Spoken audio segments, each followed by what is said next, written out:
VETtalk video and podcasts are proudly supported by the Animal Referral Hospital. This week. Something a little different as we come to you live from the Chatswood Cat Palace in Sydney, New South Wales. G'day, I'm Brian Pickering. And I'm Kay Brown. And even if you're not crazy about cats, as our special guest is, we'll still have something just for you. Now make sure you check out the VETtalk show guide at vettalkradio.com.au, or you can find us in the iTunes store absolutely free. But right now, our very special guest, feline veterinarian and owner of the Chatswood Cat Palace, Dr Kim Kendall. Good morning, Kay and Brian. Yeah. Where's our crowd? Where's our crowd? Hang on. Yes, I can hear them out there. Oh, there's thousands of them, Kim. Trying to break in or break out? Oh, I don't know. I'll leave that one up to you. How are you? Very well, thank you. Thanks for joining us again on VETtalk Radio. I'm delighted. And what a fabulous place you have here. We're going to do a little bit of a tour later on, a guided tour of the Cat Palace and the cat boarding and see what you get up to. Lots of lovely pussycats. I've already checked it out. Well, I hope there's only pussycats here. We'll find out. Kim, I guess what people would want to know about you is why on earth cats? You know, people like vets have dogs and cats and birds and all that, but you're just specialising in cats. Well, interestingly, my clients get it. They'll take their dog to a dog vet and they bring their cat to me. So owners get it. It's really only vets who get confused about why would you bother with cats. Mm-hmm. And I think that's the underlying riff from vets of why would you bother with cats.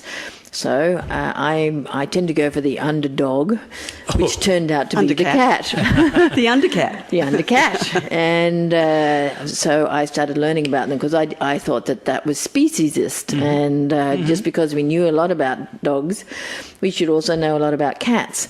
Of course, horses were the number one. You know, when people started looking at dogs, the horse vets went, why would you bother? Mm-hmm. So, and now the rabbits are up and coming. Mm-hmm. So I'm just in the middle of the stream of feline medicine.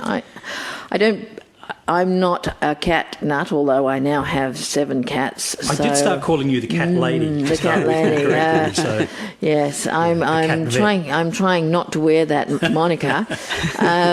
But cats weren't my first passion, and they're probably not going to be my last. Mm-hmm. It's just that I'm quite good at working with them. I enjoy it, and I like the other thing that it came down to was I like cat owners, which most vets don't. Okay. Right. Why don't they like them? Well, because on average they're better educated, and now with Dr. Google, they can ask some fairly, incisive questions, and you need to be pretty well on top of your game in order to answer it. Now, I'm not on top of dogs, and I used to be interested in birds. I did some extra study with those as well. But these days you have to be able to have some depth. Once upon a time, you could know a little bit about everything and get away with it. Now you have to be on top of it in order to gain the owner's confidence and trust. And probably just, I know you're not a specialist as such in the technical sense, I suppose, but you specialise in cats. I suppose by just doing that, picking one species, you get to learn a lot more about it, and you've been quite instrumental in lots of areas. And one of the areas I want to go into is, in fact, you're on the board, is it, of the Fear-Free Vet Committee with Dr. Marty Becker, America's favourite vet. Tell us about that. How do we educate pet owners to, I guess, not have a stressful experience? A stressful experience. Thank you very much, Kay. That's a word I was just looking for. I knew you were. I've been, e-chatting to Marty for years. We've met up a couple of times over the years, and every time he asked me about a cat question, because he's written several books and he's acknowledged me for some of the things that I've told him, I've just kept muttering about how you have to treat the cats properly and in a cat-friendly fashion in order to get the best out of them. So I've been muttering to him for years, and then he's been to a couple of behaviour conferences, and he finally met up with someone who gave him the last kick in the pants, as it were, to start promoting a better way to look at pets in general. So his fear-free movement is not just, it's for dogs, it's for rabbits, it's for everything. For everything. And it's because it's an attitudinal change rather than a physical change. So if you could build a bigger, better hospital that would make it friendly for dogs, cats and their owners, rabbits and ferrets, then that would be easy to promote, because boys like to build things, and in general the male vets are still the majority of practice owners. And you watch what boys build and they're big. So if you could... Remember, other vets will be listening to this. So, they like to build lovely big hospitals and fill them up with lots of vets. And that in itself is not going to make it less fearful for an animal. If you view it from an animal's point of view, if you ever even get down on the ground and look what's going on. We've achieved, and Marty again was one of the prime movers in this area. He tends to be quite a few years ahead of the game, but he was in the early days talking about train your receptionist and make them the face of your business, make sure they understand, make sure that they welcome the client. Well, welcoming the client is not the same as welcoming the animal. And the thing is that some of the things that we do that make veterinary practice convenient for the vet and the client is not all that convenient for the animal. So it's almost full circle, because when I first went into practice last century... yeah, that's when I was starting in this too. Just last century, you basically did whatever there was no question that you would attend to an animal at any time. And, house calls, there were more house call vets and those sorts of things. So that's actually quite animal friendly and less stressful, but it doesn't work very well as a model for modern medicine. You can't carry your MRI around to the practice. So I think there's going to have to be two sets. There's going to be the specialist hospital, and it's going to be where all the equipment is, and it's like going to hospital. I mean, I don't know, I've been to hospital, I've had major surgery, and it's a seriously unpleasant experience, and they do absolutely nothing there about patient care. I think the veterinary specialist hospitals do a lot better than that right I think now. so, and a lot of people actually say exactly that. I've got this, I've got that wrong with me. I'd rather go to a veterinary specialist hospital than perhaps a human hospital. Yeah, Brian's still waiting to get his knees done at the animal referral hospital. Be seen earlier, be seen as more of an individual, but it is quite easy to get lost in the process, because there's a lot going on there. So, and then I think general practice has to, where the first contact, which sees more animals, needs to be made. There are ways to make it more pet friendly, and so that's the fear-free movement. They've done a lot of research. Marty's got some really top people on board. I am actually one of the first. I was at his first fear-free board meeting, which just happened. I was in America and I went along to it, and there were some very familiar faces. You make it sound so like easy. It's like, oh well, I was just there, and we had a meeting, and he's only America's number one vet. Yeah, but the interesting thing about anybody very high up in their profession, if you're interested in what they do, they'll talk to you. I haven't ever found a vet say, bugger off. That's not, and if they're passionate, and that's how they've got to be good. You don't get to be good unless you're really passionate about it. And then the human condition is to spread that. You don't want to keep it to yourself. So Marty was at a conference I was at, and at a loose end, and we went out on the town with a guy called Rick Lakuta. Now he's the number one neurologist in the world, veterinary neurologist, but. That's how it was. There was nobody else around, and we painted the town a little red. And the same colour as your hair. Yeah, that's right. And then email came in, and that made it much easier. So if you're passionate about it and you ask a sensible question, then almost anybody will talk to you. Exactly. Fantastic. Well, look, we'll take a little break, and we've got lots of cat-related stories we want to talk to you about, but in just a moment. You're listening to Vet Talk with Added Pictures, and we'll return to our chat with Dr Kim Kendall in just a moment. However, we received an email from Jenny in Orange, lovely part of the world there, wanting to know urgently something about birds. So, of course, we asked the Animal Referral Hospital's exotics vet, Dr Jayne Weller, to help out and answer this question. Should we be feeding wild birds in our backyard? No, I don't think we should be feeding wild birds for multiple reasons. Firstly, attracting wild birds into our yard, if we've got birds ourselves, really helps to kind of mix all those diseases up, and we end up with pets with diseases. And it can be, you know, as simple as parasites and right up to viruses that we cannot treat, and those animals may die. And then on top of that, if we're feeding lots of wild birds in our yard, especially in urban areas where there's potentially large populations in small areas of good habitat, then we're increasing the numbers of birds in those areas. We're making it really impossible for them to find enough natural food. And so suddenly when we're not able to feed them for some reason, we go on holidays for a month, those animals don't have enough food to eat, and there's a lot of competition. Disease spread is more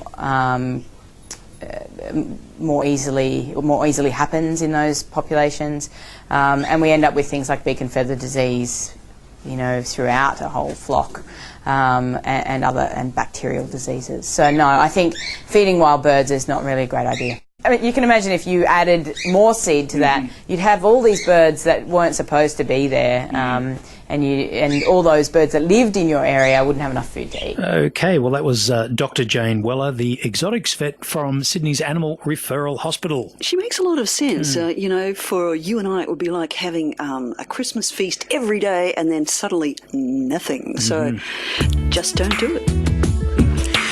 You're listening to VETtalk Radio. We're live from the Chatswood Cat Palace in Sydney, New South Wales, Australia, with Australia's cat vet, Dr. Kim Kendall. Now, Kim, it's coming up to Christmas time right now, and everyone loves to buy presents for their dogs, their cats, their birds, their whatever, but they're not all good, are they?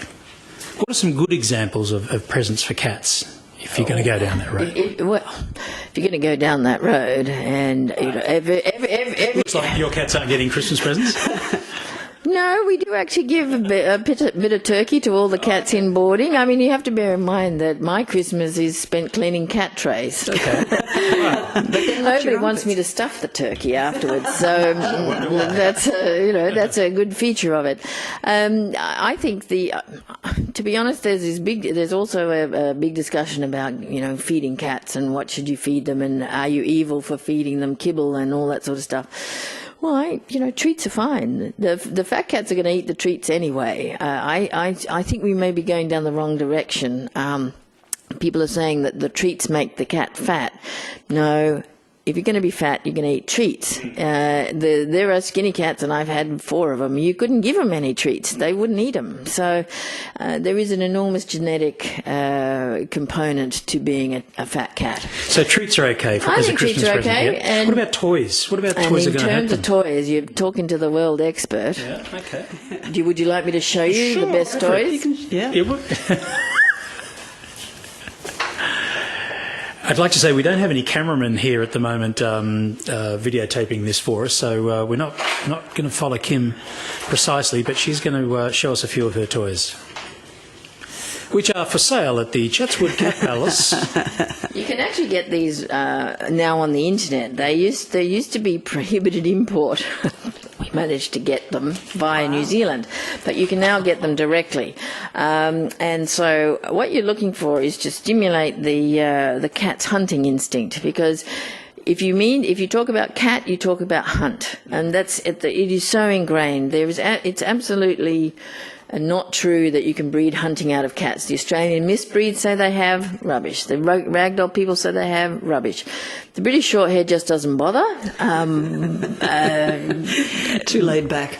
Too laid back, but I know ragdolls who bring home rats, and that's pretty brave of a cat to bring home a rat. So what you want to do especially with young cats is play with them and stimulate their hunting reflexes, and they love it. They get a dopamine release. It's like being on ecstasy. So, it's a cheap ecstasy pill. That's, as they say, like you're not saying from experience. No, I still like to hunt. So the mouse is less destructible, right. And if you run this little thing underneath a piece of newspaper, the cats cannot resist. Okay. They simply, you see them, and they're trying to ignore it, and then they have to put their hand out.